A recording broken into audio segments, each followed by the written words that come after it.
We have several that are devoted strictly to the American toys that were made. And one of my favorites would be the original ideal Smokey Bear.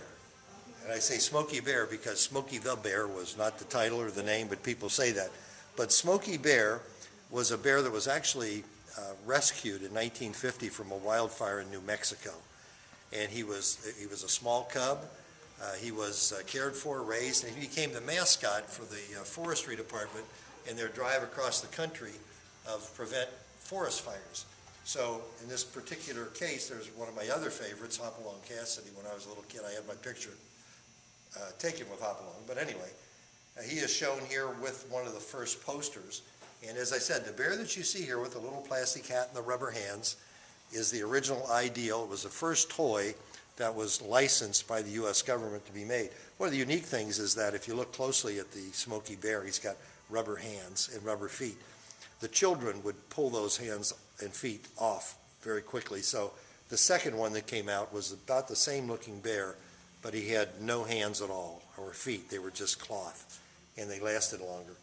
But to go from Smokey, this is a little handmade tricycle, dates from the turn of the century. But behind him, if you look at the bear's eyes here, I think you can see him. This is a little knob, and the battery isn't working right now, but when you push this knob, the eyes would light up. One of the bear companies that's still making bears today is a company called Gund, G-U-N-D.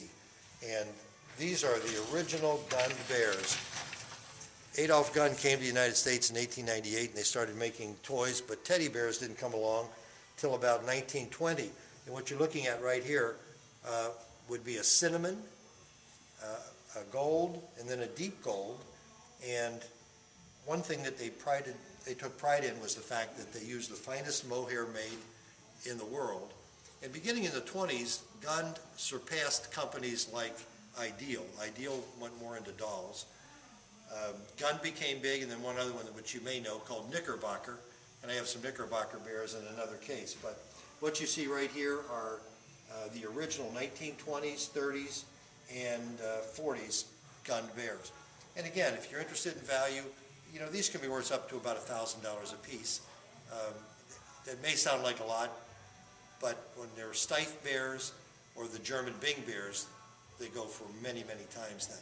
But again, these are rarer and harder to find because they didn't make quite as many as the imported manufacturers.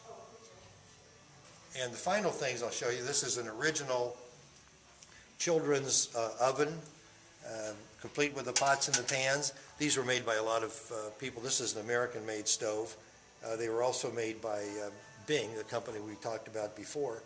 And on top of it is the original poster from the Schwartz Toy Company in New York, advertising the Christmas season. And anything that is marked with FAO Schwartz right now is really expensive and quite a premium. And I think somewhere we have a little dresser that's got the in print underneath, written in, trying to think of the form of plastic, one of the earliest. It's got their insignia on it, and that was a real prize, and we found some great toys in there. But again, the American pieces, they cost less originally. They were made to be played with, so you don't find as many pristine pieces today. The German toys were more expensive, and when people got them, they usually allowed limited play, or maybe only play at Christmas time or special occasions. So that's why they lasted today.